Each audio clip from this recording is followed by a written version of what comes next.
I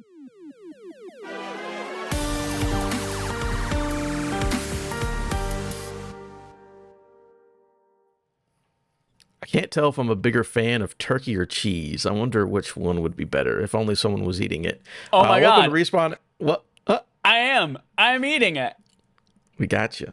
Welcome to Respawn Aim Fire, a kick-ass reverent gaming podcast from RAF Regular Guest. I'm one of your hosts, Adam. He prefers cheese over meats, Gumbert. And today I've got two guests with me. First up, we have Chad, eating protein pack, Michael Ennis. What's up, everybody? And we also have Alex, give yourself a middle name, Kozina. Hey, what up, man? You know, I've thought long and hard over the course of the past 10 seconds or so about whether I prefer cheese over turkey or vice versa. I feel like a version of myself a year ago would have immediately said, oh, turkey, of course. But, you know, I got to be honest, I've had a lot of dry turkeys over the course of my life. I feel like it takes real hard work and effort to make a good, juicy, savory turkey. By comparison, I feel like I've only been exposed to more and more fantastic cheeses as of recent. In fact, I actually, and this is going to stun the two of you, perhaps in ways good, perhaps in ways bad, have recently been exposed to the pleasures of just enjoying plain raw slabs of cheddar cheese that haven't been melted onto pizza, that are just cut up and included inside your lunchbox for lunch. That's the worst thing. Really? You hate it? I think I will die on the soapbox. Cheddar cheese is the most overrated cheese on the planet. And how it became America's de facto cheese is beyond. Well, I guess you're Canadian, so. No, America is all about, like, you want cheese on your burger? You want cheese on your fries? You want cheese on your sandwich? It's always cheddar cheese. You got your choice of cheddar, sometimes cheddar or American.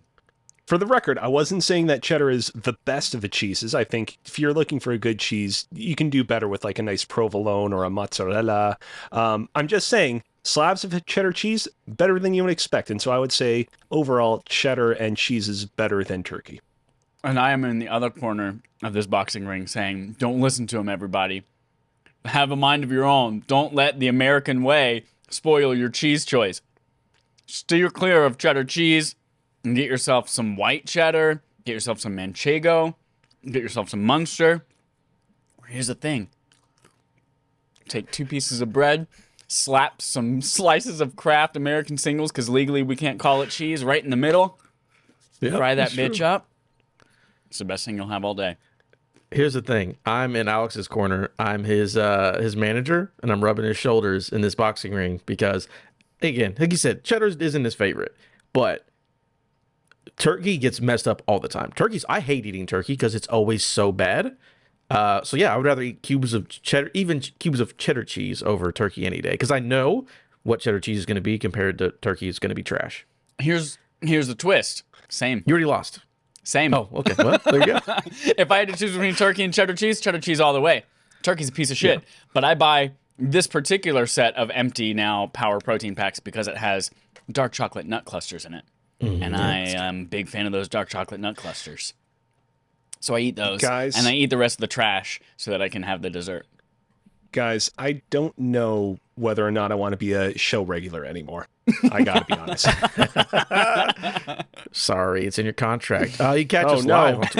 Yeah, it's in there. Twitch.tv/AffleBiddy Sunday evenings at 8:30 or whenever we do it. YouTube and podcast services Tuesdays at 9 a.m. Eastern. Today, besides cheese and turkey talk, we have news on GTA 6. Ubisoft takes to the high seas, not the orange drink. And E3 is coming back? Question mark. They're pushing it. But first up on our main quest, can somebody give me some hype? I'm sure there's hype people out there to be excited that God of War Ragnarok is coming this year. Punch the air. Silent hype. Punching the sky to the lords above, cheering for God of War Ragnarok. Punching Zeus right in the dick. This comes from Tom Ivan at VGC. Sony Interactive Entertainment has announced that God of War Ragnarok is coming out November 9th, 2022, to Adam's surprise. And we'll see when we get there. But this you guys, looks like my mom is going to be so excited. This is the day before her birthday. She's so hyped. She's going to be pumped to play this. I can't wait. It also released a new CG trailer for the game, showing off multiple editions of the PS4 and PS5 title. Quote now, join Kratos and Atreus on a mythic journey for answers before the prophesized battle that will end the world. All the while, the eyes of Asgard watch their every move. The news was accompanied by a short new CG trailer titled Father and Son, which shows off Kratos and Atreus fighting off multiple threats, including an incredibly enormous wolf. And incidentally, the wolf might be Fenrir, who in Norse mythology is the son of Loki. Just remember that. Mythology Which, nuts. of course, if you haven't played the first game, has nothing to do with this game. No, it's just Norse mythology. You know, Right, big wolf. He's Nothing there. at all. Nothing. He showed up in... Loki's not in this game. What are you talking about? Or the God of War. Players who purchase any edition of the game before launch will receive the Kratos Risen Snow Armor and the Atreus Risen Snow Tunic digital bonuses. All right, so before we go over the special editions, trailer came out, the announcement, they just were like, hey, one morning, here's a tweet, the game's out, or coming out. Alex, we'll start with you. What's going on in your brain? I mean, I'm pretty excited. I had a lot of fun with God of War 2018. Least favorite aspect of that game is that it was perhaps a little bit overly long, as I find is the case with a lot of Sony's first-party output nowadays, but I still thoroughly enjoyed it. Yeah, didn't even play that one, but yeah, I could kind of smell that from a mile away.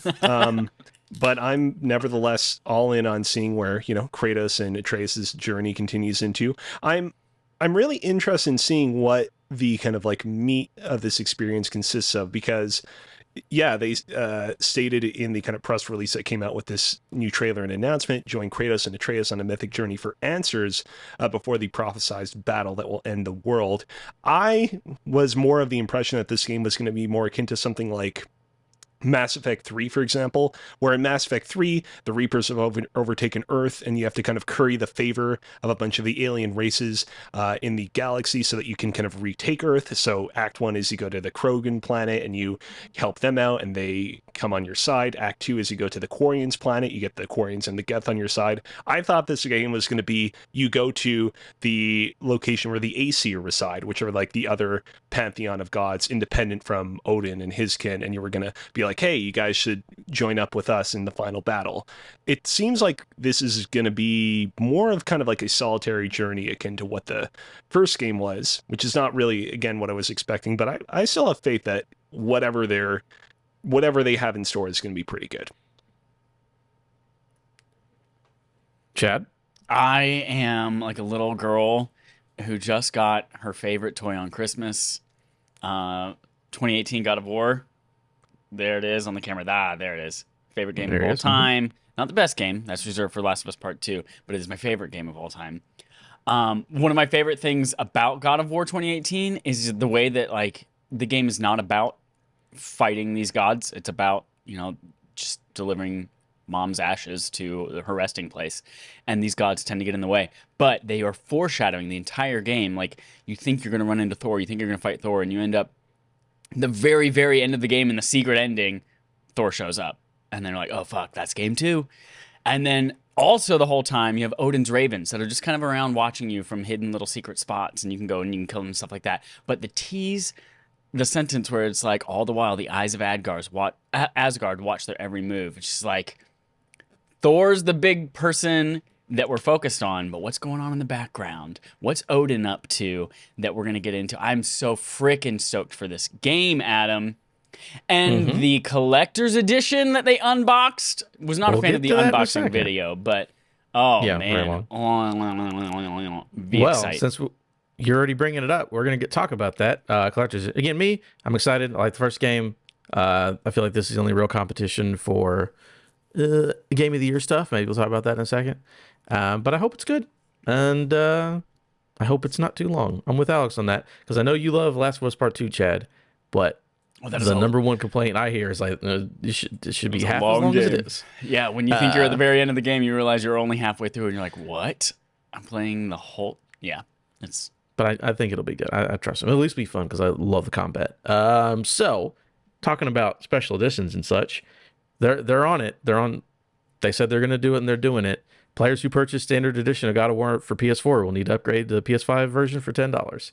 They said Horizon, you got lucky. We're not doing it anymore. Yep. So just a heads up. But there are special editions, like you mentioned.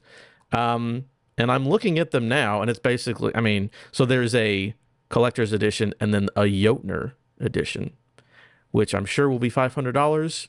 But I don't know, Chad, you're excited. There's like a hammers and dice and there's all kinds of shit in here. Yeah, my biggest thing right now is that they revealed 2 collector's editions. Both of them come with a hammer, like a replica of Thor's hammer. Both of them come with different sets of dice. One of them is like a dwarven set. One of them is like actually like a blue, I think Brock, I think is his name, his set. And then the more expensive one also comes with like pins. Both of them come with like little statuettes.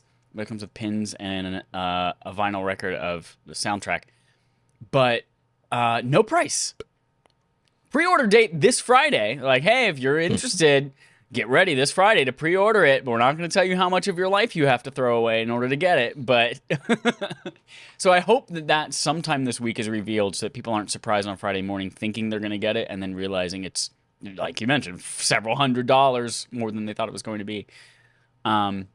So I'm pumped. I think I'm going to get the lower of the 2 collector's editions just for that Mjolnir. And I don't play D&D yet, but those dice look mighty fine. So I'll definitely take those dice for a roll. Pun intended. You're gonna roll the dice. Yeah. I like that. Alex, do you care about collectors at all, or this collector's edition?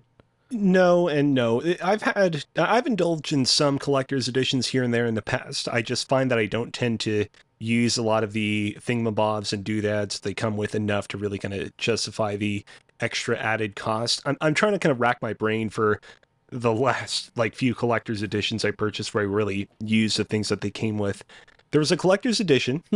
Ooh, that's a nice little statuette. Nice thing from Bioshock Infinite. There was a collector's edition for Persona Q, the 3DS Persona spin-off game that came with an inflatable teddy. I like that. Actually, I think it might have actually been the collector's edition for Persona 4 Dancing All Night. Either way, it was one of the Persona 4 spin-off games. And I remember being really happy with that inflatable teddy. I remember blowing him the heck up and displaying him somewhere in my room, and then quickly discovered that there was a leak that I could not determine the source of on it. And every time I would try and blow him up, he would just slowly and sadly deflate over time. Aww. So, yeah, I typically don't indulge in those sorts of things for that reason. But hey, for those out there that want him, have at him. Yeah, you guys have fun. So I had the Songbird from Bioshock Infinite, which you noticed. I didn't buy a lot of them either. When I did work at GameStop, there's a thing called getting pennied out when they would get rid of inventory.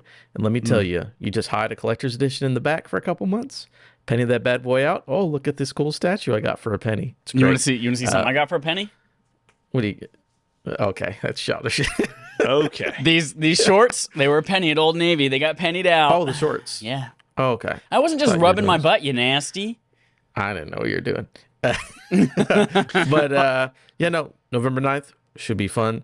But speaking of this video game, which could possibly be in the Game of the Year contention, what's that time, Chad? It's time for a segment from Adam. A segment from Adam. If your name is Adam, you require a segment. That's you. Thank you very much. You're welcome. So, what I've gathered you here today, dearly beloved, and I have ideas for what I do for Game of the Year for RAF at the end of the year. Like, I got a whole big idea. I still want to do our thing in January where we have our own list or whatever. Right. But I've got big ideas, and this is like a test bed, a light version. You know, this is like the warm-up race before Dale Earnhardt gets on the main track. I think our next wallpaper is going to be Dale Earnhardt themed. Dale Earnhardt themed. So you guys know it, but I've asked you guys. We're gonna do. It's been 6 months of the year. Like we're literally at the halfway point of the year, basically. So if we can come down to a consensus Game of the Year list for overall Game of the Year, and then indie as well. And I also hint got a Viewer's Choice Award. Whoa! What? Yeah. Very cool. Actually, we'll start with Viewer's Choice. I'll let you guys think about it because I didn't give you too much heads up a little bit. I'm currently scrolling through a list of games released this year. So thank you. Again, if you click on that link, maybe it's the top 20 rated games on Metacritic, if that can help you. So the listener's choice. tied for third place, and I guess was voted on by all the listeners on Respawn Fire on Twitter. Neon White, Destiny 2 DLC, Rogue Legacy 2, Kirby, and then Alex, I'm gonna need you to explain this one. What was that Final Fantasy gift that you put up? Is that the Kill Chaos video game? Stranger of Paradise Final Fantasy Origin. Yeah. Since you're here, first of all, those all tied for third place. Why? What's your thing with this game? Because people are real. They're like, it's crazy wild, but it's not good, but it's awesome. I was like, what's the deal? So I want to preface this by saying, unfortunately, I did not beat this game. I did play quite a bit of it, though. I do this is one of those games I genuinely will get to the end of before the year closes out. What I played of the game, it's a Soulsborne game on rails in a good way, where it's very much like, hey, do you guys like making all sorts of weird, elaborate builds in Bloodborne or Dark Souls? Do you kind of wish that the process of getting to these weird and elaborate builds was a lot faster? Well, hey, here you go. This game allows you to automatically equip a really kind of intricately detailed archer build, or a samurai build, or like a chivalrous knight build, kind of at the drop of a hat, and kind of just play around and experiment and do all the stuff that like the typical games of this genre would kind of force you to grind out hours and hours and hours to kind of get to. I don't think that it has the same kind of depth of storytelling or world building as any of those games, and I don't know that the level design is quite on the same level, but it certainly is unique in that regard, and I don't know if it'll win any awards of note when it comes to Game of the Year award time, but it's definitely worthy of mention. All right, very cool. That's what the Listener Choice Awards are about. And then number 2 was TMNT Shredder's Revenge. Ooh. Got a couple votes from people. All right. And then number 1, to surprise of nobody, was Elden Ring. Right. So Listener Choice is Elden Ring, then TMNT, and then that list of 5 things that I just said. So as far as us, I guess you guys want to start with overall game of the year, or do you want to do indie? I think indie first probably makes more sense, because maybe there's overlap. So what are some of your guys' favorite indie games of the year? I have mine listed in order. I have 4 names on here. What about you guys? Anything? Do you want me to start, or what do you want to do? I'll start with, I have an honorable mention, and I have, an honorable mention I haven't played yet, and then a game that I think is my so far indie game of the year. Honorable mention of one that I think is going to do very well is Cuphead Delicious Last Course, which is weird because it's technically a DLC that they've been working on for like 17 years. It's just getting released. But I think that's going to be really good. I can't wait to play it on my Switch. And then my indie game of the year so far, mine personally, even though I haven't beat it, is Tunic, which was, it's that Legend of Zelda top-down dungeon crawler. So good. Beautiful, cute art style. Enjoyed that a ton so far. Oh, that's still on my list. I needed to play it, but it definitely looks like a good time. Alex, do you have anything for indies you want to I am all in on Tunic's boat as well. I had a fantastic time with that game. I feel like that game could have very easily been a poster child for why you shouldn't insert Soulsborne elements into every single indie game under the sun, but I really feel like the Soulsborne elements of that game really enhance that experience, and the process of just figuring out the mysteries of the world and flipping through the in-game manual in that game and realizing, oh shit, I have access to this completely previously unknown mechanic that I learned about just by closely reading what this manual had to say. That was just so satisfying. I also want to give a shout out to a game that I believe we've talked about amongst ourselves in the past as well. That game being Citizen Sleeper. That game was just a fantastic little visual novel of an experience. I went into that game kind of with no real kind of expectations, and I found just a really, at times heartwarming, at times kind of harrowing visual novel, tabletop RPG about being an android in a Blade Runner-like universe. And I hope that people kind of recognize it when it comes to Game of the Year award time, because it doesn't seem like that game got quite the same pop as something like Tunic, for example. And finally, I do also want to give a quick shout out to the Cow G. which is an indie game that came out on March 25th, where literally all you do is you hold down the X button on your PS5 and you milk a cow, and you get trophies for doing so. I don't know. Obviously, the cow G shouldn't receive any recognition, but I do want to shout it out. Okay, hold Very on. good. So it's basically My Name is Mayo, except instead of tapping it, all you have to do is hold it? Yep.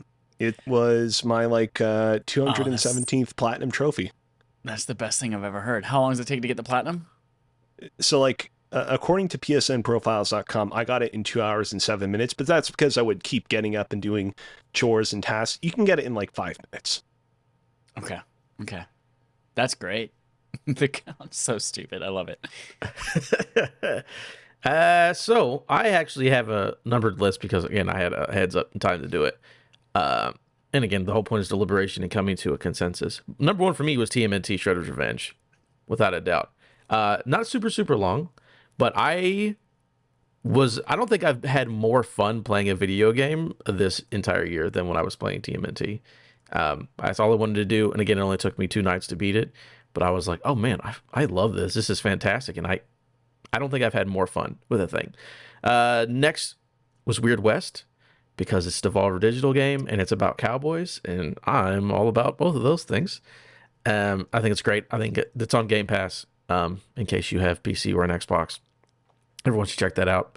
Rogue Legacy 2 was number 3 for me.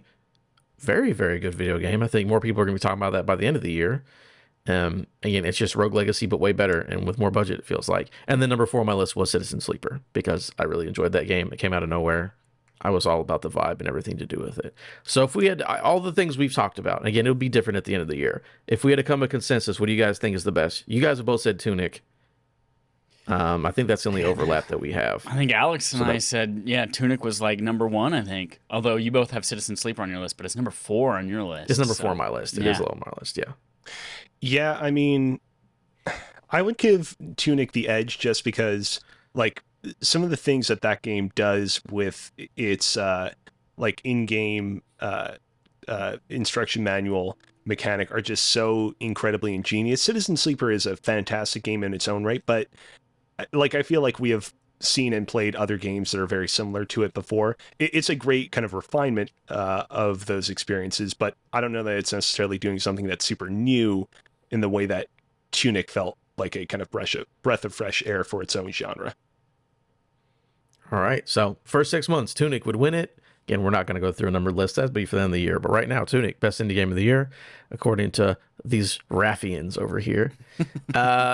So now you guys have had some more time. Overall game of the year in the first 6 months of the year. Who wants to start? Are we saying if there was a Game of the Year awards, this is what would win, or this is my personal Game of the Year? It could probably be both in one. We can talk about it. It's all about talking and conversations. Okay. Yeah. Okay.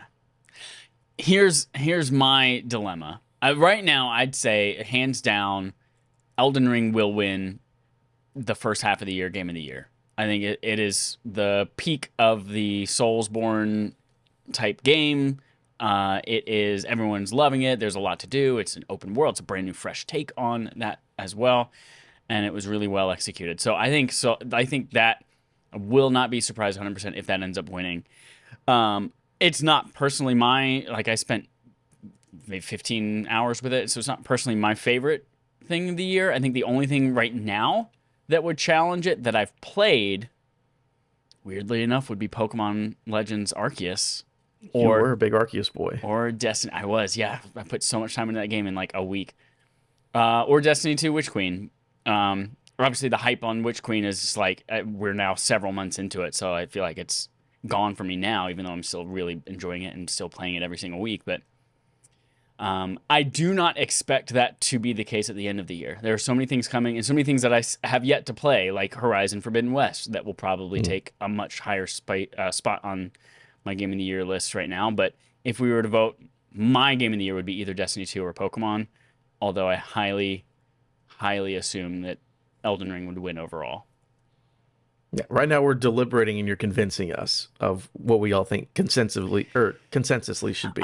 Okay. I don't think Pokemon Legends is in the consensus at all. Well, that's your picks, though. What about you, Alex? What do you got up there? Yeah, unfortunately, I've not had much of a chance to play as many AAA games thus far this year. I did play and beat Pokemon Legends Arceus, had a lot of fun with it. Definitely, I'd say, got better more and more that I went into it as I kind of accepted, okay, this isn't my kind of typical Pokemon experience. This is a much kind of different beast than perhaps I hyped myself up to believing it was going to be, and walked away very satisfied from it as a result. Yeah, I'm kind of in the same boat as Chad, that I suspect that Elden Ring will probably walk away with the crown. God of War is like the only real game that I feel could compete with it, and I feel like it would really have to like break the mold and truly do something insane to topple that crown. And maybe it will, but right now it's all very kind of ephemeral. And what about for you personally? Like, I'm thinking of this of like Giant Bomb, where they would deliberate and they'd be like, you know what? Fucking Mario Maker 2 just won best game of the year, because they talked about it for 7 hours. So what would be, if you were like championing a thing, what would you say? If I was championing a thing, I mean, like, what do you think it actually would like deserves to be that title? Not necessarily your favorite or what you think people think is this, but you think actually deserves it. I mean, there's this game that came out in March called The Cow G that I do legitimately feel like, based on just how much people have kind of like discussed it and how much people have praised it, that Elden Ring is genuinely kind of truly deserving of the title. I've enjoyed many a Soulsborne game in the past, haven't completed all of them, but based on, how people have described their time with that game, it seems like they really kind of pulled it off. And it's no small feat that From Software kind of continues to have successful landings with each and every one of their titles in a row. I feel like at this point, most other developers would have had like less than stellar landing, and so yeah, for that reason, like, if only because it's like such an accomplishment that they haven't had a single kind of falter in their release schedule yet, I think it's deserving of it. Cool. I will say, well, I'm about to go through my list or whatever. Let's not forget, Marvel's Midnight Suns does come out in October. Maybe that could be the third contender. Well, that God of War and Elden Ring. DF and Smitty says in the chat too, Hogwarts. I feel like everyone forgets about that because because it doesn't get talked about a lot, but it's still coming out this year. Hogwarts could be cool. So my list, again, even as much as I give from Software shit, and I don't think that they're perfect, and I do make fun of some of the stuff they make, I can't argue with Elden Ring. It's my number one. Begrudgingly, it's my number one game of the year so far. Begrudgingly. Number 2 is TMNT, because again, I fucking don't think I've had more fun playing a video game. 3 for me is Horizon. My 4 and 5, honestly, maybe my indie list was better, but I was just put down WWE 2K, whatever year it is. It was fun. And then Lego Star Wars I had fun with. But honestly, the top 3, I think, are the ones that were actually, like, those bottom 2 would never have a chance of winning. This is just the list I made. So yeah, I'm with you. I think Elden Ring, for right now, definitely makes the most sense. And I think if we all voted, that would probably win as well. But don't sleep on TMNT. And Horizon is very good, but I think that's going to be like, if we did like a top 5, I think Horizon ends up being like 4 or 5. But I guess we'll see by the end of the year what we get. So do we all agree Elden Ring is probably the best game of the year so far? I think so. Yep. Boom. There we go. Look at that. Indies Game of the Year, listener's choice. We talked our way through it. There we go. That's it. That's my segment. Woo! Woo!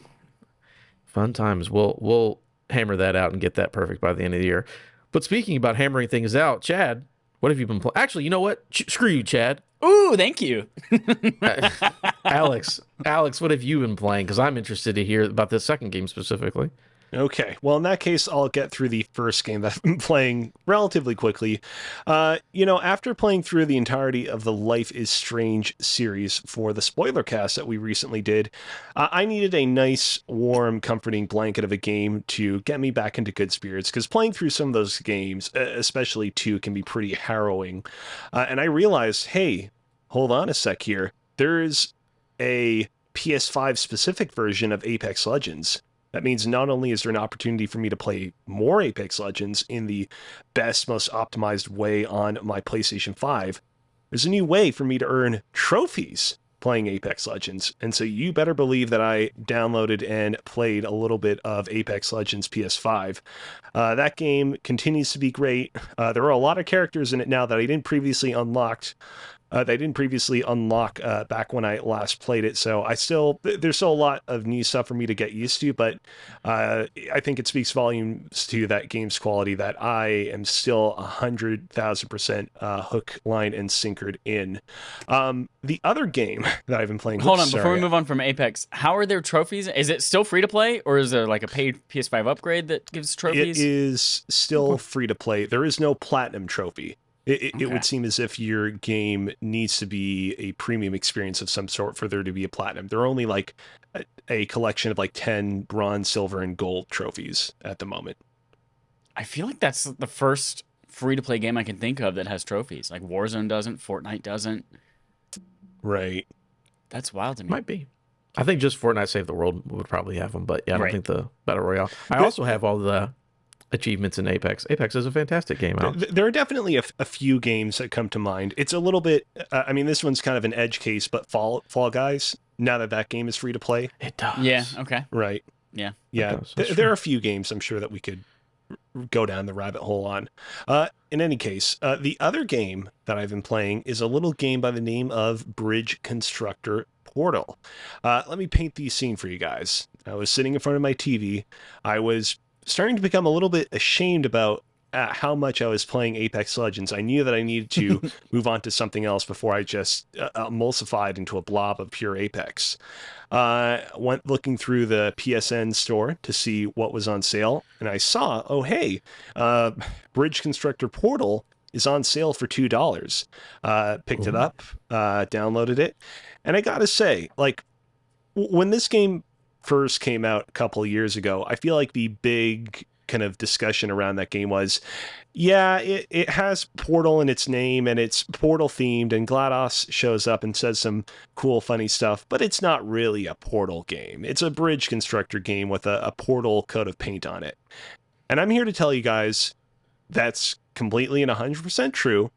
But man, this is a real fun game. The puzzles in this game that involve you like having to construct all these bridges and keep into account the kind of physics of how to allow people to kind of go through these portals and like safely land at the end of each level without being crushed or zapped or burned alive in acid are just really kind of satisfying. What I really love about it is that while each level in the game does sort of like have a specific idea in mind of how you're supposed to solve it, there's still kind of a lot of leeway given to you in terms of how you want to build bridges within its confines so that you can complete it.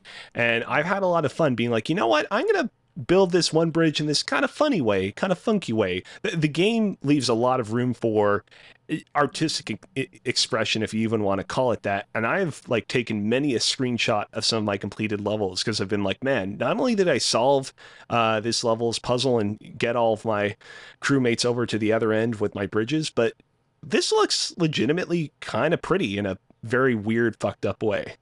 And so, yeah, Bridge Constructor Portal, again, it's not the next Portal experience that we all want, but it is a surprisingly good game.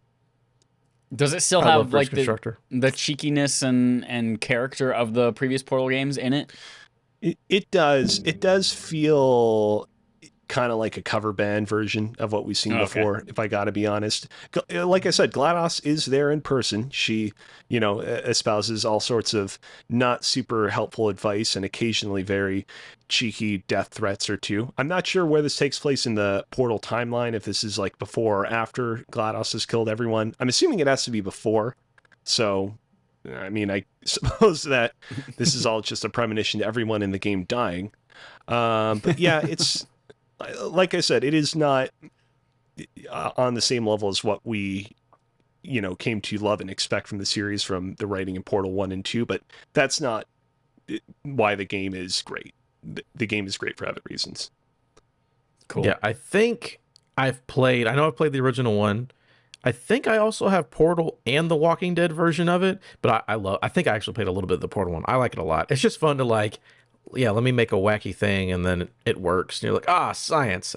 I remember triangles are strong because I went to 4th grade. Yeah, those games are a ton of fun. I need to get back in. It's just like hang out and do a fun thing. That's cool. I was happy to hear about that. Chad, why don't you go to your list? I know what 2 of these are. The 4th one is a dead company, but go ahead. You've heard all of these before. I just threw the 4th one in there. THQ is still The Quarry. I just added the H just to throw you off. The Quarry. We'll start there. I beat The Quarry. It was a really fun experience. Really enjoyed the game. We got out with 4 people dead, so almost half of our counselors bit the dust, torn to pieces. You killed Brenda Song, didn't you?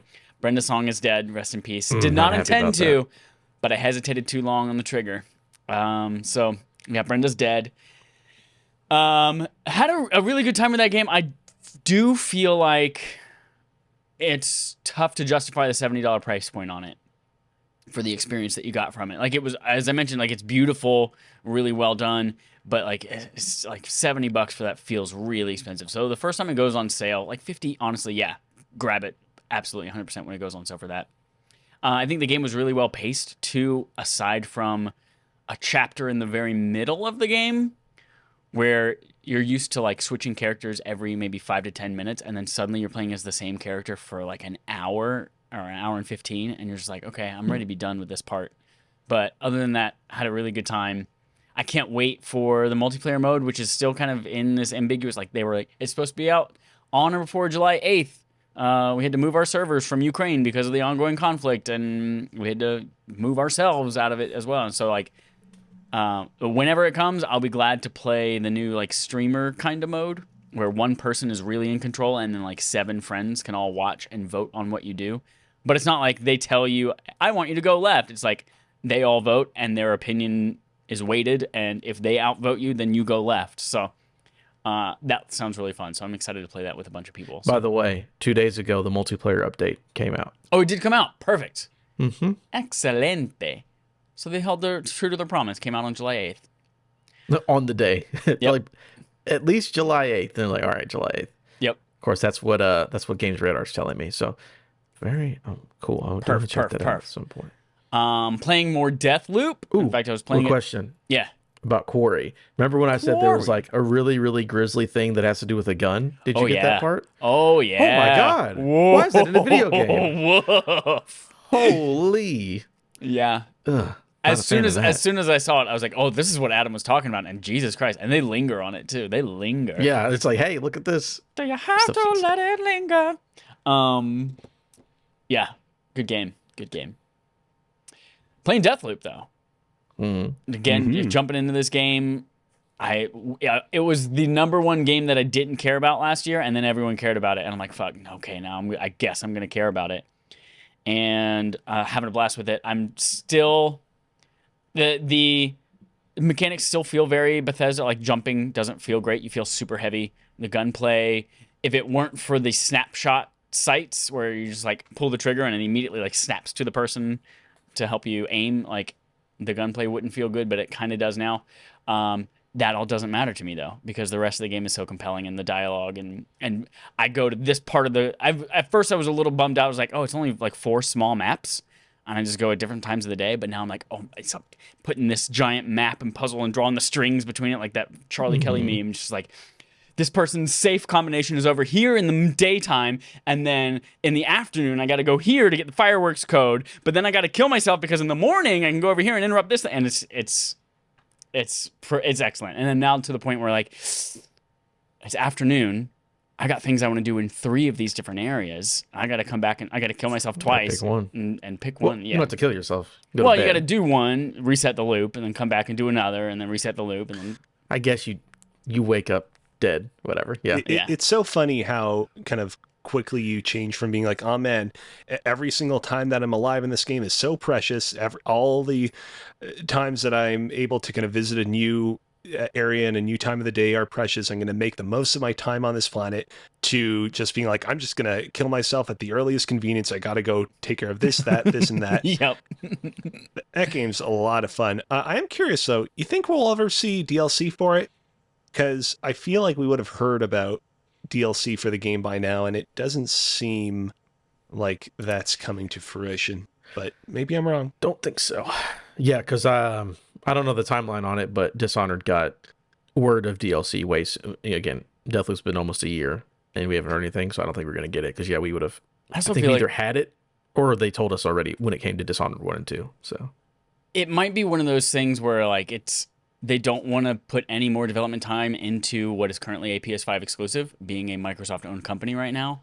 So maybe when that exclusivity runs out and it comes to Xbox, it might be like, and to celebrate the Xbox version, we have exclusive new content only on Xbox. Like, that's when I think we might see Deathloop DLC. Maybe so. Which is a little too bad, because I thoroughly played through that game and Platinum did, and I would love to play through new DLC on PlayStation, but I mean, I understand the circumstances surrounding it, so... FFPR, Final Fantasy Pixel Remastered. Still enjoying this game. Played it on my iPad mini for a while. And then the way it does cloud saves, Square is a Japanese company, and like Nintendo, they often don't understand the internet as well as most Western companies. And so cloud saves don't automatically sync with any server. You have to go into one device, hit the cloud button, upload your save, go to your other device, hit the cloud button, download your save. So I went to go play it on my phone, realized I couldn't, and then the next day I was like, all right, iPad mini, let's upload my save. And then the next day I was like, I'm going to have 45 minutes on the treadmill. I'm going to frickin' just knock out this dungeon, go get this crown, save this king. Oh, surprise, king was a troll or a elf the whole time, and he attacks me too, blah, blah, blah, blah, blah. So did that, and through some kind of bug, my save is now trapped on my phone, and I can't play it on my iPad mini anymore. And the download button on my iPad mini is grayed out. I'm just like, fuck. Okay, well. What? Why did it on my phone. Gray out that? I don't know.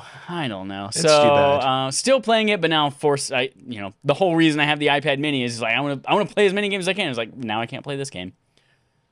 But I'm still enjoying that. And then Destiny 2 Raid-a-Palooza.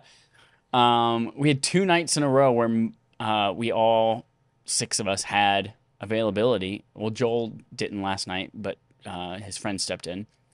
And we are getting so good. I know every time we talk about rating and stuff like that, it's just like, oh, I'm so good. Meh, meh, meh, meh, meh. And then we're now really, really good to the point where we did Deep Stone Crypt last night. And not only did it, we found... Okay, here's another big thing. I know that you guys don't know or care about this, but almost every single raid has a raid-exclusive exotic weapon that's like a random drop from the final boss.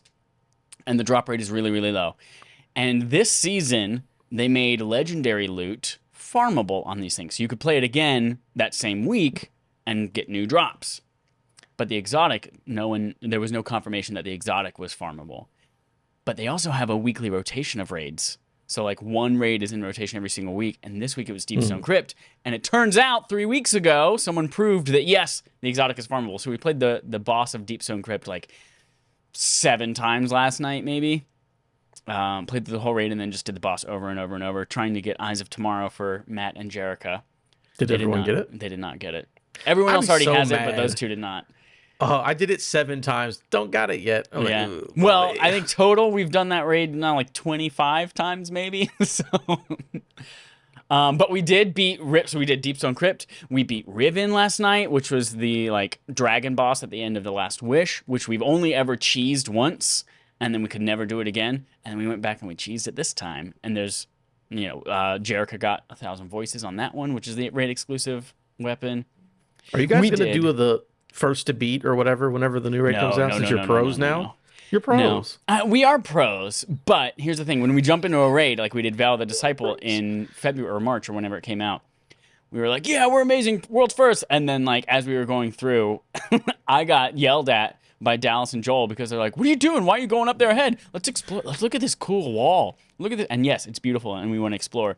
But all the other world's first teams are like, they're not even paying attention to shit. They're just running and figuring stuff out on the fly. So, gotcha. We're never gonna be world's first. But I still think about going back to Destiny 2 and getting that platinum trophy. We came so close to completing that Grandmaster Nightfall Strike, but alas, it was not to be. And it's too bad, because that was the only trophy I needed to get that I needed to kind of do in a big kind of proper group like that. Every single other trophy on the list I'm assuming theoretically take care of by myself, but yeah, that one trophy. Yeah. That one trophy for $35, a man in China will do it for you. I know that from experience.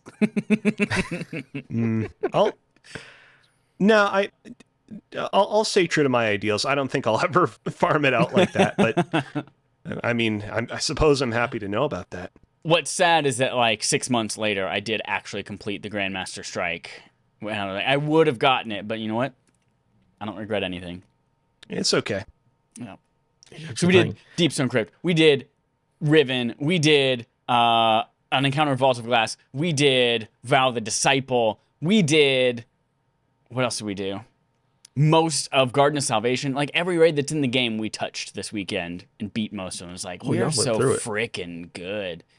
Yeah, so proud of us. We're amazing. But apparently Joel still can't get Eyes of Tomorrow, so I guess he sucks. Yeah, Joel does. If he was there last night with us, Joel does this fun thing where he's like, hey, y'all, I'll be there at 7. And then at like 6:55, he's like, hey, y'all, I'm in Australia. I planned on being back, but I'm also in another state. Sorry. I learned how to go back in time, and I'm in a different dimension now. So, but luckily his friend Alex has nothing going on in his life, and he's wonderful, and he's always available. So, shout out to Alex. You're amazing. Dope. Me, I only play 2 things. One of them is the most important thing of all time. I played more Cyberpunk 2077. I'm going through for that 100% on my second playthrough, having a great time punching people in their turkey necks, and I basically one shot kill everybody because I'm so strong. Because I know how to play the video game. I'm a professional gamer. But so some people in the chat and some people listening to this are going to be very excited. I don't think either of you care because one of you's from Canada. The other person doesn't watch football. But which one's which? You'll never guess. Figure it out. There's a little game called NCAA 14. It was the last college football game made. It was on 360 and PS3. It's literally locked on those consoles. Never been backwards compatible. Was never on PC. None of that. You literally cannot play college football if you wanted to, unless you have one of the old consoles. New one's coming out next year after 10 years or whatever. There's a little thing you can do on PC. It's called a hacking. I did a hacking. I went on my PC and I hacked it. I did a big time. I did a big hacking on my PC. And I got an emulator running. So my PC thinks it's a PS3 with all the pluses and minuses of that. Whoa. Boy, let me tell you, that sub-processor shit was fucking ridiculous. My PC is literally 8 times stronger than a PS3, and it's like, oh, you checked the wrong box. This sounds weird. Whatever. It's just constantly bombarding you with printer options, and it's like, why is this option even here? I've dropped down menus now all of a sudden. But no, so there have been a group of really cool people who have been updating the game for the last 9 years, modding it, updating it, 4K 60, all the current rosters, half the people who made that mod work at EA now making the new game. And I was like, you know what? That sounds real good. So I went on my computer after the hack. I got the PS3 emulator. I downloaded a file that said that I owned the disc PS3 version of the video game. Sure, it's somewhere back there. I'm emulating it. It's fine. And I installed this mod called College Football Revamped. And like I said, current rosters, all the teams, all the uniforms, 4K 60. It looks like a modern video game. And oh boy, that's all I've been doing. I'm like, God, I miss college football so much. I cannot wait for this to come back. And yeah, I hacked the world to play football games, guys. It was totally worth it. Only took me an hour to figure it out. Because you are hacking, and this like leads to like, you know, modding and that kind of stuff. Can you replace all the players with Airbud? I'm sure somebody has done that. I do not have the ability, but I'm sure if I Google college football revamp Airbud, I'm sure there's a mod for it. Can you replace all the AI with AI of dogs? Yeah, I mean, they just chase they already chased the ball as it is, so maybe so. Nice. But it took me a little time, but I got to do it, you know, emulating my copy that I own over there. I didn't steal it. It's not free. And God, it was so fun. I was so excited. I've literally done that for the past 12 hours straight. It's just played fucking college football. That's awesome. It's great. I'm ready for the new one. Thank you, EA. Bring it back. That's it. Part of me That's wants to I get did. a Steam Deck. I know it's not going to be powerful enough to emulate PS3, but like part of me wants to get a Steam Deck. Yeah, it is. Oh, really? Yep. For You got to do a emulation, lot of back end stuff, but it'll work. Yeah. Yeah. Okay. And I do have my PS3 with all my digital games downloaded in the other room. You're right. I only use this emulator for college football because that's all I care about. But technically, I can play any PS3 game on it because it's literally just thinks the PC thinks it's PS3. There's even settings like, hey, if you play Demon Souls, click this button because that's the best settings for Demon Souls on PS3. Ooh. Look at that. So, but I only care about football. I don't care. It's funny though because it thinks it's a PS3, but when I play the game, it has Xbox controls because I use my Xbox controller on my PC. It's funny. But anyways, that's it. That's all I played. Fun times. Hey, what about the quest log? Ooh. Do we have a song for that? Are we expecting a song? It's time for the quest log. I have no idea. So, first up, some PS Indies were shown off. Number 7 will surprise you. From Matt Purslow at IGN.com. It did. This was just a yeah, it did. Number 7 did surprise me. Yeah, it's just a blog post. Honestly, I wish they would have done maybe like a state of play because Indies deserve more love. But real quick, Sony did a PlayStation Indies Day. First up, they showed off RPG Sea of Stars. Got confirmed for PS5 and PS4. Alongside that confirmation, developer Sabotage Studios also offered a closer look at Sea of Stars turn-based battle. This game looks awesome. Check it out. It's like a turn-based, real pretty JRPG-inspired game. It looks really cool. Like Chrono Trigger type art style almost. Although like a little bit updated and modern. Developer Extra Nice announced a game about a traveling shadow. Is it Skim? Shim? Alex, how do you say this word right here? I'm going to go ahead and say that it's Scheme. Scheme. Oh, that makes sense. That's coming out on PS4.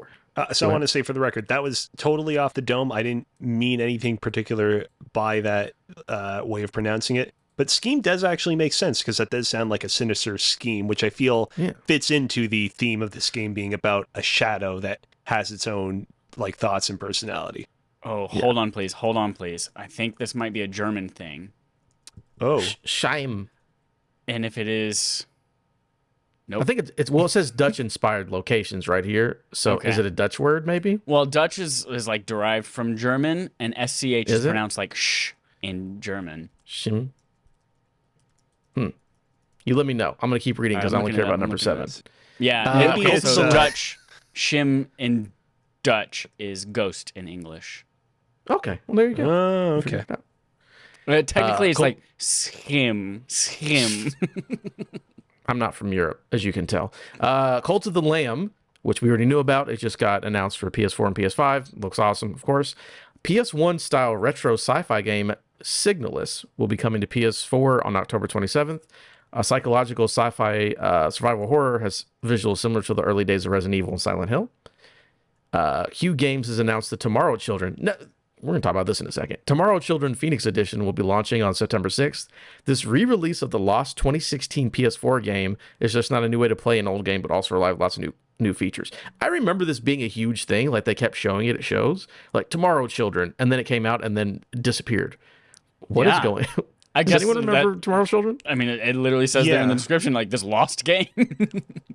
What happened? Right. So originally came out in 2016. I remember it coming out in 2016 because I remember listening to PS I Love You XOXO back in 2016 when I was living in Japan and it being like a big point of discussion then at the time. Never played it. I'm happy that they're getting another shot at it. It's a little bit surprising that this game of every single game that has since been lost is getting another shot because I don't remember there being like this huge ground wall of support for it. But I mean, hey, stranger things have happened. Yeah, it seems interesting that this is the one that comes, like you said, that I would assume it disappeared because no one cared about. I don't know. But yeah, it was cool to see that name. I'm like, yeah, I remember that from back in the day. This one looks so cool. A new trailer for Curse to Golf has revealed the game is coming to PS5 and PS4 on October 18th. Set in golf purgatory, you play a recently deceased would-be golf champion who must work their way through an ever-changing 18-hole course in an attempt to resurrect themselves. Keep giving me weird golf games that have nothing to do with golf. I love that all the time, please. Yep. Tell you what, one of my favorite Super Nintendo games, Kirby's Dream Course. Golf with Kirby. Golf with Kirby, exactly. What was the Golf Story? Was the really cool Switch game that was like a golf RPG? Tell like you what, Boy-inspired What the RPG? Golf was the standout game from when Apple Arcade launched, too. What the Golf was so good. Yeah, it's very cool. And then here it is, number 7. This is the only reason I put this whole story in here, because this is the best thing ever. Beloved creepy deck builder, first released on PC last year, is finally coming to console. Inscription has been announced for PS4 and PS5, although no release date has been revealed so far. PlayStation version will make special use of the DualShock DualSense controller with RGB lights mimicking the on-screen lighting and talking card Stoat's voice being projected out of the controller speaker. Now, for those who don't remember, Inscription was my game of the year last year. It's fucking phenomenal. If you haven't played it, it was only on PC. So, maybe not everyone had the ability to play it, but it's fucking great. And everyone get this the minute it comes to PlayStation, because holy shit, this game is great. Number 7 did, in fact, shock you. Jericho over at JK Games is playing, just beat it right now as well. She's just like so high on it. It's incredible. So I'm trying to go in like completely blind and just please do experience it all for the first time as it's happening to me. So whenever it comes out, I'm pumped for it. That was also one of the only reasons I wanted a Steam Deck was for Inscription, and now I don't even freaking need that. I am really looking forward to when this game comes out on PS4, PS5 as well. I gotta say, shout out to this game going to use the PlayStation 5 DualShock controller's little microphone. I feel like not enough console games these days make use of their controller's microphone. Back during the Wii era, I loved it whenever a game would use the Wii microphone, be it for Super Smash Bros. Brawl, when you would select a character and they would say their really shitty catchphrase, like Gandalf would be like, "Oh yeah," or whatever the hell he was trying to say. I'm really feeling it. Oh yeah, there's that one too. There's what else? In Mario Galaxy, there's like a lot of cool stuff there. I didn't play it back in the day on the Wii, but I know that in No More Heroes, there would be characters that would like deliver you entire phone conversations. Yeah, you would hold it up to your ear and they would talk to you like a phone. Yeah, but a very underrated aspect of the current gaming ecosystem that we're living in that I don't feel gets used often enough. I love in Deathloop, the Juliana phone calls are all through the speaker on the controller too. It's great. It's like, hey, Cole, you suck. It's like, all right, awesome. That's right. No, I forgot about that. Everyone play this video game. It's great. Play in the dark. Don't look up anything about it at all. And you'll have a good, maybe spooky time. Maybe not. I don't know. Depends how scared you get. It's fucking, oh my God, it's so good. I'm glad everyone can play it. So yeah, next, Rockstar really wants you to play GTA 6. It's from Andy Robinson at VGC. Rockstar has said it, quote, understands more than ever the need to exceed players' expectation for Grand Theft Auto 6. Now, in a new post announcing the end of major Red Dead Online updates, Rockstar has again iterated its ambitions for the next GTA. So I'm going to read some quotes or whatever. Basically, Rockstar came out and said, hey, Red Dead Online is not getting anything major. We'll get to it later. I'm just going to say now that they're going to do a Red Dead Redemption 1 remaster as well as a GTA 4 remaster, which got shelved. So basically they're like, we'll do GTA Online and only work on GTA 6. We don't care about anything else. So I'll continue with the story. Over the past few years, we've been steadily moving more developmental resources towards the next entry in the GTA series, understanding more than ever the need to exceed players' expectations and for this next entry to do the best it can possibly be. And again, the whole stuff about they canceled or put on hiatus a GTA 4 and Red Dead Redemption remake. Industry insider Tom Henderson claimed last July that GTA 6 would release in either 2024 or 2025. His claims were backed up by Bloomberg journalist Jason Schreier, as well as VGC's own sources. So this is very interesting because, again, GTA is literally the biggest game of all time. It's over about 10 years old at this point.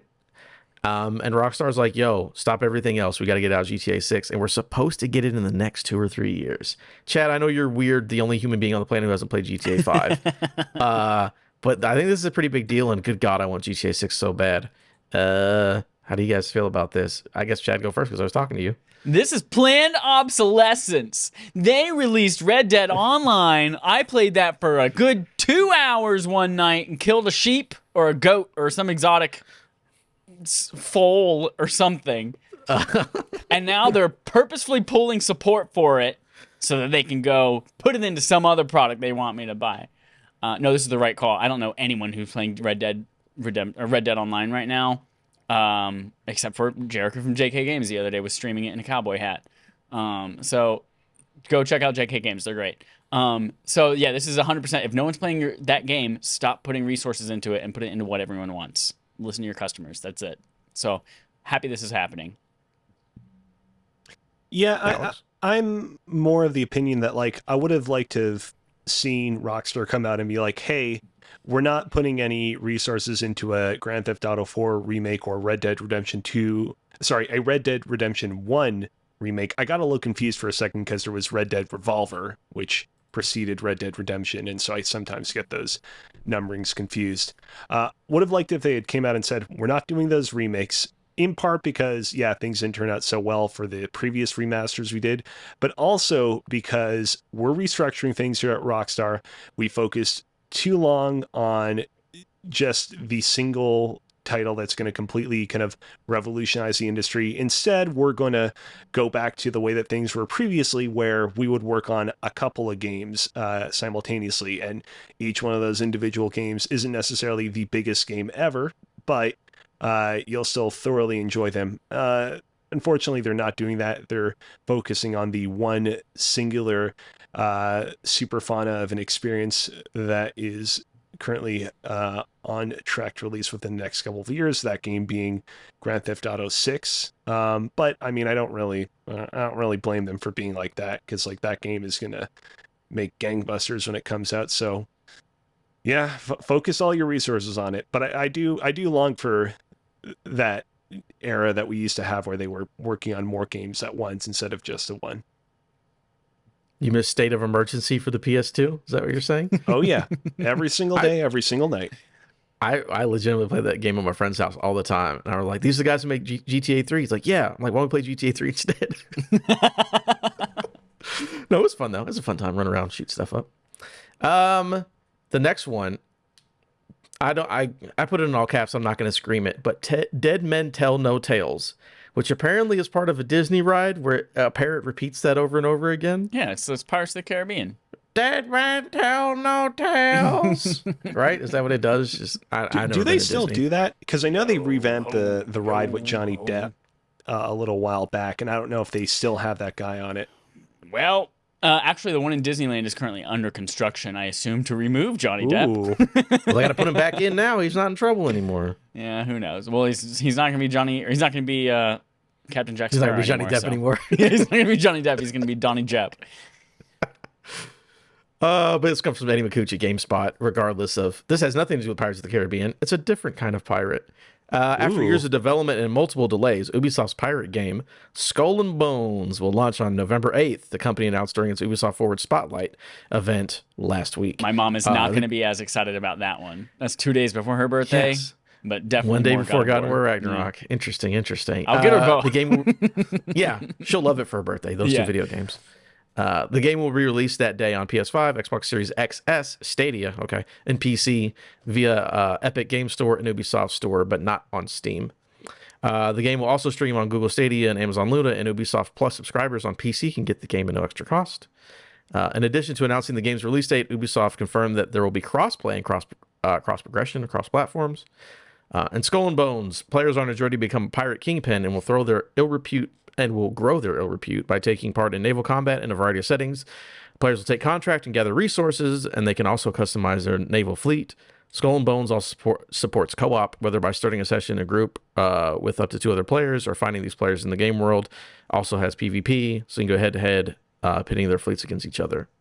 Ubisoft also said it has an ambitious post-launch plan to support Skull and Bones for multiple years after launch. This will include, quote, new content, activity stories, and challenges that will be free.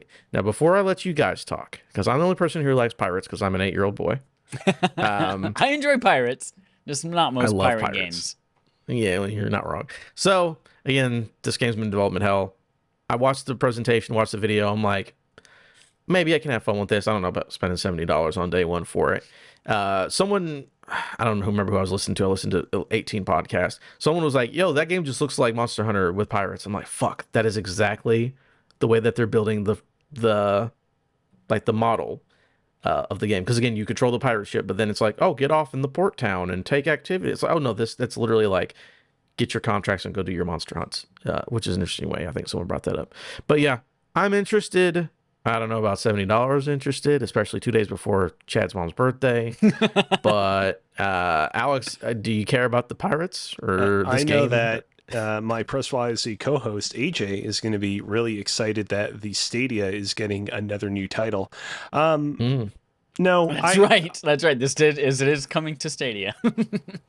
I had a lot of fun in Kingdom Hearts 3's Pirates of the Caribbean world. I actually thought that particular world did a really good job of kind of distilling the like Assassin's Creed 4 Black Flag experience into like a very small but still like well-designed little piratey open world. But yeah, this game doesn't particularly speak to me. This looks like to me it's going to be the like realistic grounded version of Sea of Thieves. Like it seems kind of that same idea where like, yeah, you'll take contracts from somebody or a quest and you'll go fight a pirate lord or maybe a kraken or whatever, and then there's ship combat, that kind of stuff. And while that sounds really, really fun, I know people love Sea of Thieves. Yeah, it just doesn't speak to me at all. I'm not into that. Those types of games where you just like exist in a world and just like, I'm gonna become a foundational pillar of this world and explore and craft and find resources and build a hut and have a wife and kid and make an entire society. No, I'm not into that. I'm into storytelling, so which can be done in some ways, but just more efficient storytelling for me. Yeah, for me, it's just the price point. I did love the combat in Black Flag. I just like the ship-to-ship combat stuff. I don't know about, again, an entire $70 video game worth of doing that. But yeah, we'll see. Like if this is a Game Pass or a PS extra tier, day one, I'd be there for that. But I guess we'll just have to wait and see. What Ubisoft thing is included with? You get some kind of Ubisoft, or is it EA Play? EA plays with Microsoft. Is with Game Pass. There is some like Ubisoft stuff with Ubisoft stuff. Yeah, there is some Ubisoft stuff with PS Plus. Ubisoft Plus, which is where you get everything, is included with Luna, I believe. Okay. Something like that. And just another quick little note. Ubisoft is showing off more in September from Matt Kim at IGN.com. In a blog post, Ubisoft announced that September 10th at 12 p.m. Pacific time, 3% Eastern, Ubisoft Forward returns in full force, ready to reveal updates and news on multiple games and projects from Ubisoft teams around the world. Again, they already showed off Skull and Bones. We know there's still several franchises we haven't heard from in a while, including Assassin's Creed, which will definitely be there. The latest report suggests Ubisoft is working on creating a live service evolving Assassin's Creed game. Again, there was nothing in that. They're just like, hey, here's Skull and Bones, and also we're going to do another thing in September. Cool, right. Thanks. So that's all. For clarification, they are branding their integration with PS Plus as Ubisoft Plus Classics are included for free with PlayStation Plus high tiers. Not the new stuff, baby. Get the old stuff. As it sounds like to me. All right. Last story of the day. This one's a real kick in the nuts. E3. It's really coming back. They're really determined. Joe Scrubbles at IGN. And I say kick in the nuts. I don't actually, not upset about this, but I'm still pessimistic. Is that the word? Sure. Chicken pesto? I'd say so. E3 organizer ESA has announced that it will partner with ReedPop to produce E3 2023. Yes, that's the numbers that are in front of me. ReedPop is best known for running PAX, Star Wars Celebration, and New York Comic Con events. The show will return in the second week of June 2023. Will take place in its now traditional home of the LA Convention Center. We have already heard that E3 will return next year as an online and physical event, but involving ReedPop marks a new approach for the show. This is a quote now from ReedPop president Lance Fensterman. And it's a tremendous honor and privilege for ReedPop to take on this responsibility of bringing E3 back in 2023. With the support and endorsement of the ESA, we're looking to build a world-class event to serve the global gaming community in new and broader ways that we already do at ReedPop through our portfolio of world-leading events and websites. Just look how big my penis is. We do so many good stuff. The ESA says confirmed exhibitors will be announced in the months to come. Again, I I don't know how I feel about this E3 in person thing, because everyone always said it was kind of awful. It's like you stand in a line for 7 hours to play one video game for 10 minutes. Yeah. But PAX is dope. PAX is run very well. It's very fun for people to go to. I've always heard good things about Star Wars Celebration New York Comic Con, so I think it's a big plus. But again, I'm still very chicken pessimistic about just E3 in general coming back after being gone for 3 years. But you guys can speak now. I need to drink my Mountain Dew Baja Blast. So I've never been to E3, but I have been to the convention hall that E3 is held in to attend Anime Expo. I believe this would have been just pre-pandemic, or maybe even a year before. Either way, it was 2018 or 2019 that I attended Anime Expo there. Real great time. They recently reopened Anime Expo to have it be an in-person thing again this year. And man, oh man, some of the pictures that come out of this year's Anime Expo are pretty sweat-inducing in terms of just how packed in people are there. I can't imagine what some of the COVID numbers are going to be coming out of that thing. So, yeah, I kind of echo what you're saying, where I do hope that they really kind of work the overall ebb and flow of people coming in out of this convention center, because I definitely have no interest in going to such an event in the future if it is just, wait in line 8 hours to play a Mario demo that you already saw demoed at Nintendo's E3 presentation 8 hours prior. I think this is a good step for me, because I feel like this is ESA announcing we don't know what the kids want. We don't know how to do that ourselves anymore. We thought it was inviting streamers and having much more of like a TikTok personality there when they were planning their 2021 that never came to be. And a lot of people were like, no, we don't want that. That's not what we want E3 to be. So I feel like this is them just saying, let's hire someone who does know what the kids want, who knows what plants crave. And it's electrolytes, and they're they're bringing in Reed Pop, who's like, listen, you already do shit really well. We are here as like an established brand and a presence, and so people respect that brand, although less so over the last few years. But I think it makes me optimistic, which is when I see things, optics, when I see things. Mm-hmm. For the metrics system. Kilometers, all that good stuff. All of that. That's how I see this all. So I'm excited. I've never been to I don't think I've ever been to a convention, period. Really? Yeah. I did have tickets to E3 on the one that got canceled due to COVID in 2019 or 2020. So that was going to be my first one. That is so weird. You've never been to a convention, but you almost had the chance to go to the convention of conventions, and you didn't get it. Yeah. Rip. Rough times. That's it for the, what do you call it? Quest log.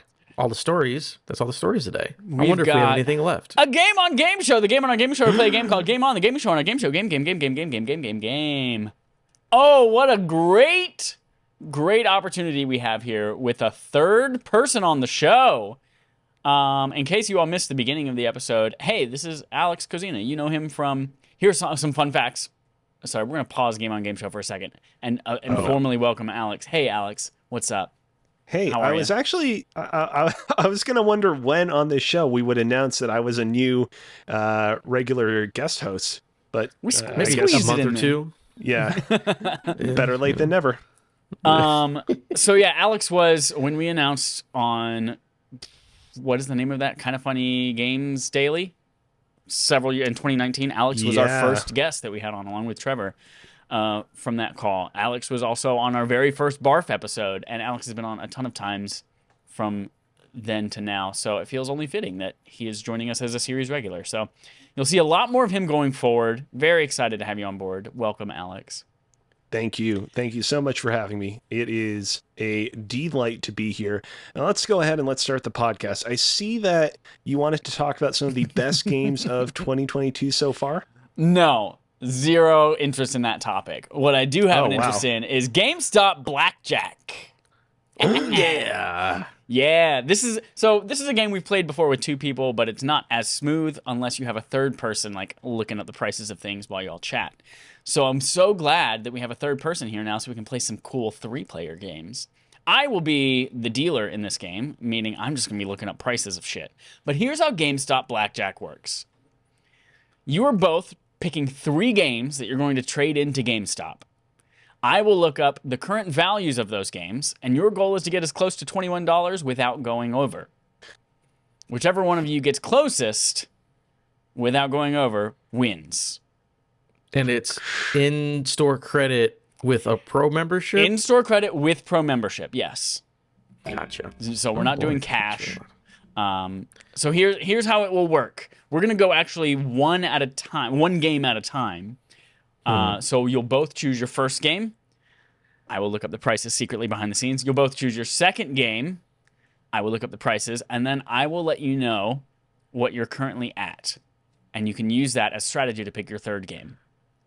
Gotcha. We'll do probably best 2 out of 3, unless this takes forever, in which case we might only do 1 round. Gotcha. So we're going to start, since Cozy is our new regular guest. Cozy, what would you like your first game to trade in to GameStop to be? I'm going to go with Uncharted 2 for the PlayStation 3. Uncharted 2 for PlayStation 3. Why'd you choose that one in particular? I see that particular SKU of Uncharted 2 pretty often whenever I stroll into a GameStop that still has PlayStation 3 games. It's often pretty heavily discounted. I can't imagine that it will fetch all that much money if you kind of trade it in nowadays. So I have bad very news. kind of... Uh-oh. Uncharted 2 receives 0 credit at GameStop right now. That's the only time where I'm going to interrupt you and tell you, hey, pick a different game, is if it's like literally not even accepted at GameStop for credit. Okay. Thing is I was really concerned about making sure that I didn't choose a game that would like just go completely like way over budget. But it seems like I was a little bit overly cautious there. Okay, you know what? Let's keep in the theming of this. Let's go with the Uncharted, the original Uncharted collection for the PlayStation 4, the one that was just Uncharted 1 through 3. Got it. I forget that what is it's called, acceptable. but you know what I'm talking about. It is the Uncharted Nathan Drake collection for PlayStation 4. That's it. Great. And this is American dollars, by the way, Alex. This is all American value at American GameStops. It's fine. I've been to enough American GameStops that I feel like I can suss it out, no problem. All right. Adam, what is your first game? NBA 2K21 for the PS4. NBA 2K21. Now, why 21? Because it's last year's game. Okay. So it'll be considerably less than the newer game. All right. And why'd you pick a PS4? Just because it's a very common console. I'm trying to get this around $2 to $4 is what I'm trying to keep it around. Okay. Interesting strategy. All right. So second game. Alex, what is your second game? Fuck. I got one. Marvel's Avengers for PlayStation 4. Oh. This is the Crystal Dynamics game. Let's see if this gets anything at all. Uh-oh. Is that... Are you just saying that facetiously, or is that real? Yes, facetiously, yes. Okay. Which platform? That's important. PlayStation 4. PlayStation 4, okay. Interesting choice. What's your strategy there? It's a games as a service game that, still is sort of limping along. It's not completely dead, but it might as well be. It had its fans, but it just didn't really kind of take off in the way that other more successful games as a service games like Destiny did. And so I feel like you're not going to get a pretty penny if you turn it in. Yeah. All right. Interesting. Adam, what's your second game? Assassin's Creed Odyssey for Xbox. Ooh. Assassin's Creed Odyssey. Now, you could have gone with Origins, you could have gone with Odyssey, you could have gone Game of the Year edition or like Gold edition, whatever. Why just Odyssey? Again, I'm trying to get, if I can keep every game under $5, it'll be pretty decent. And sorry, remind me of which platform you said specifically? Xbox. I think because it's like it was cross-gen and Xbox has free upgrades, so it's probably Xbox One, and then they put something else on the box. Yeah, so they only have Xbox One listings. Just yeah, that's what I assumed. Okay, cool, good to know. All right, at this point, You both have one game left to choose, but I want to let you know where you stand so you can choose wisely. Cozy, you've chosen Uncharted Collection and Marvel's Avengers PS4. Uncharted Collection fetched $11 trade-in credit.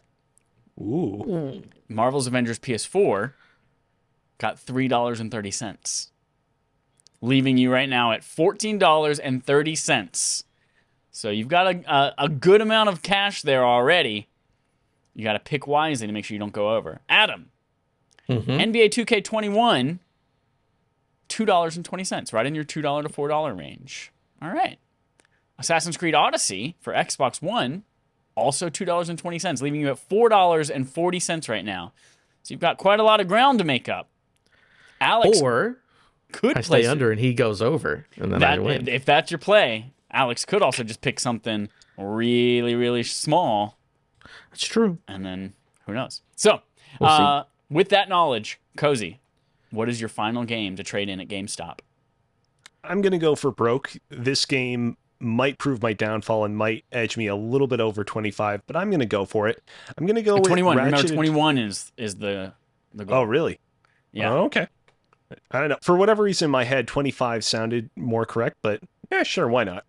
I'm going to go with Ratchet and Clank 2016.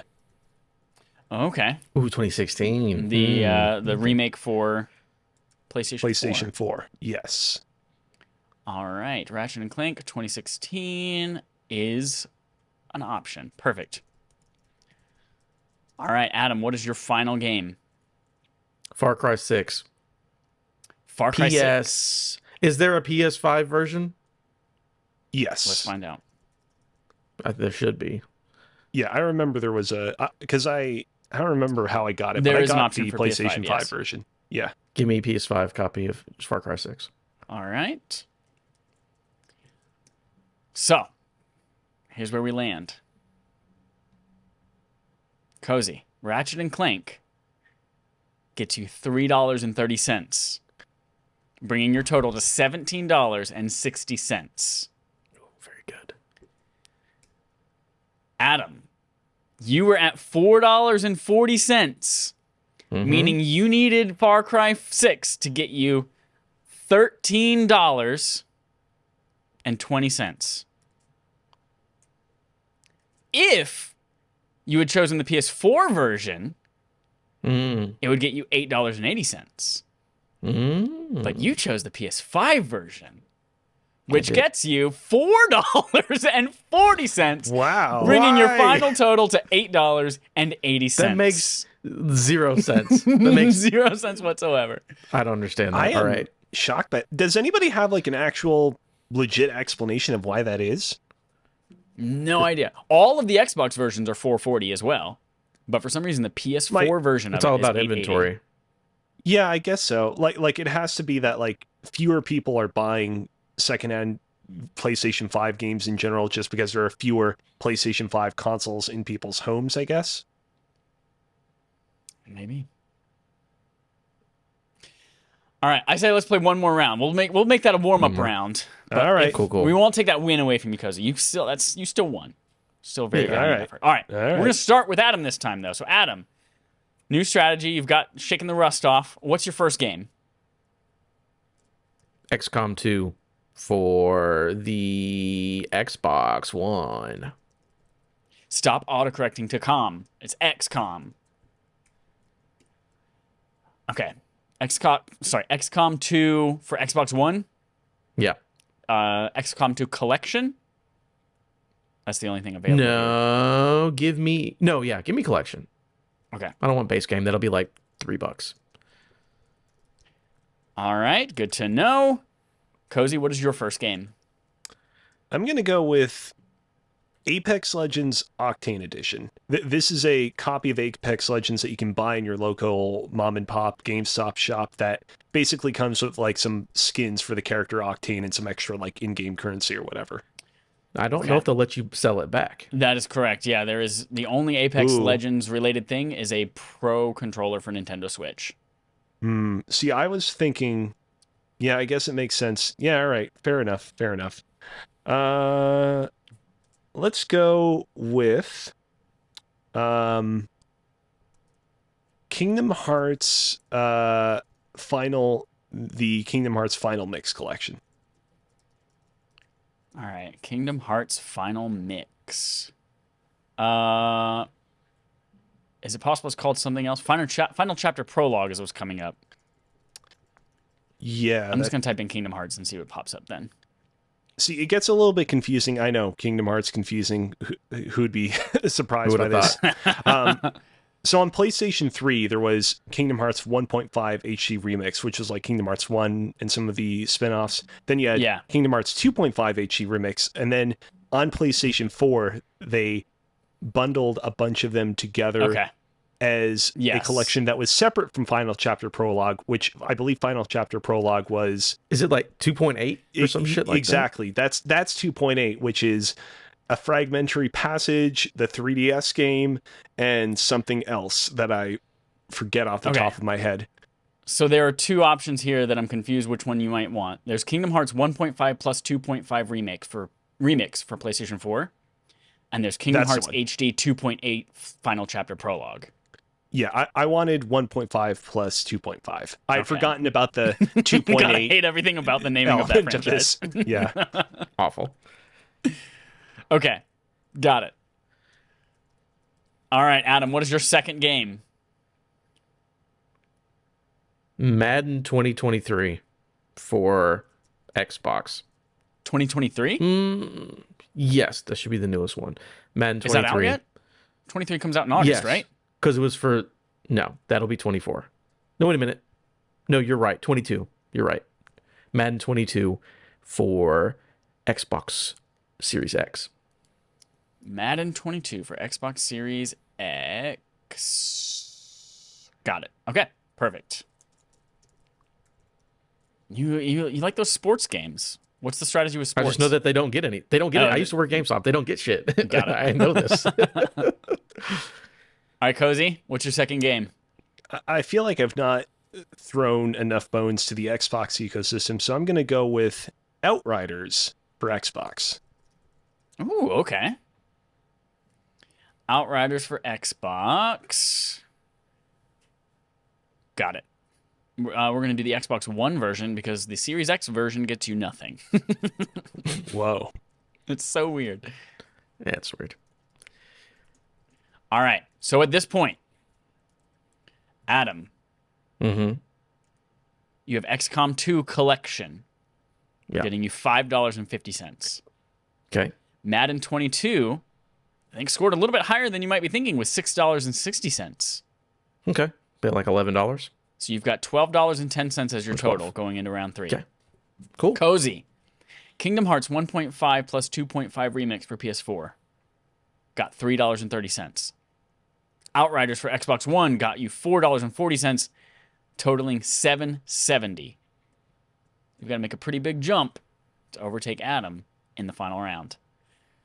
Okay. Armed with that knowledge, Adam, what is your final game? This was going to be my game, literally no matter what my total was. Metal Wolf Chaos XD. I think it's only on PS4 physical, but check for me and tell me what versions are physical. It is only PS4 physical. PS4 version of Metal Wolf Chaos XD, baby. All right.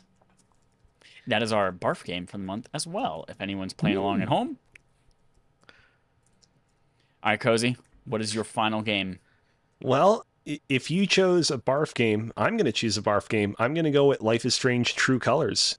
Specifically, let's go with the PlayStation 5 version. We might not have a match. Is it another $0 situation again? I actually don't know if they have a physical version of that out yet. I think it's a TBD kind of thing. Really?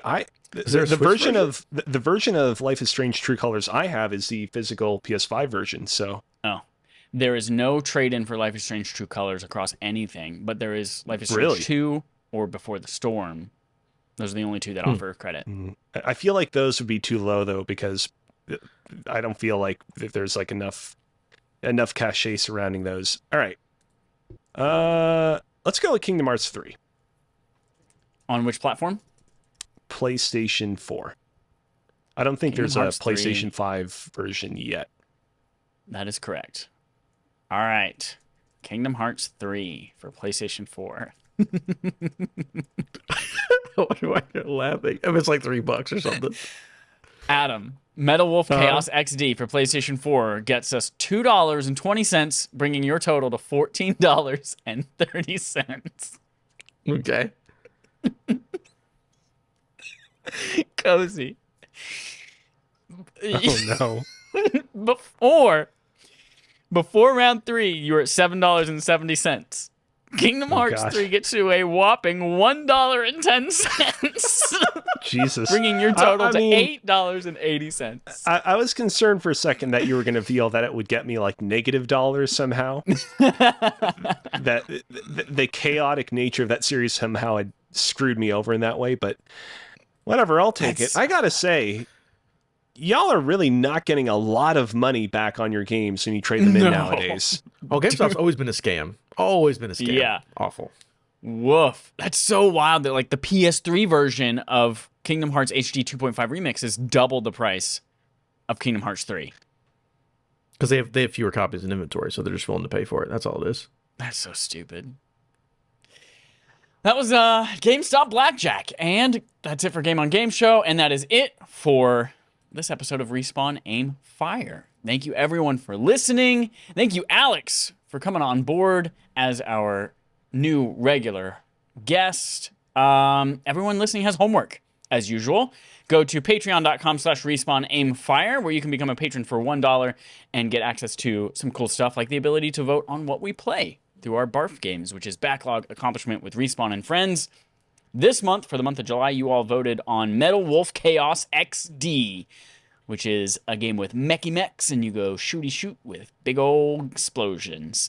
So we're playing that right now. If you would like to be on the show and talk about Metal Wolf Chaos XD, come on over. The water's fine. Or if you would just like to send us your thoughts and have us talk about it on the show, dope, do that too. Email us, respawnaimfire@gmail.com, or just do it in a DM on Twitter too. That's easy too. Do whatever you want to do. It's your life. While you're there, you can also get dope wallpapers, including what I've now decided is the upcoming Dale Earnhardt themed wallpaper as well. And Can we get senior and junior in one wallpaper? I tell you what, maybe we'll do a light mode and a dark mode, and light mode will be senior since he's dead and in heaven, and dark mode will be junior since he's down here with all the rest of us. Yeah, tearing up the pavement. Yeah, makes sense. Yeah. I think that's it. That's all the announcements we got, right? Anything else you want to say, Adam or Alex? Good, fam. I'm happy to be here. Once again, I'm very gracious that you guys invited me in with open arms, and I hope that this won't come back to bite me in the ass. Oh, it will. Oh, dear. And here's our usual sign-off. And now I come to you to bite your ass.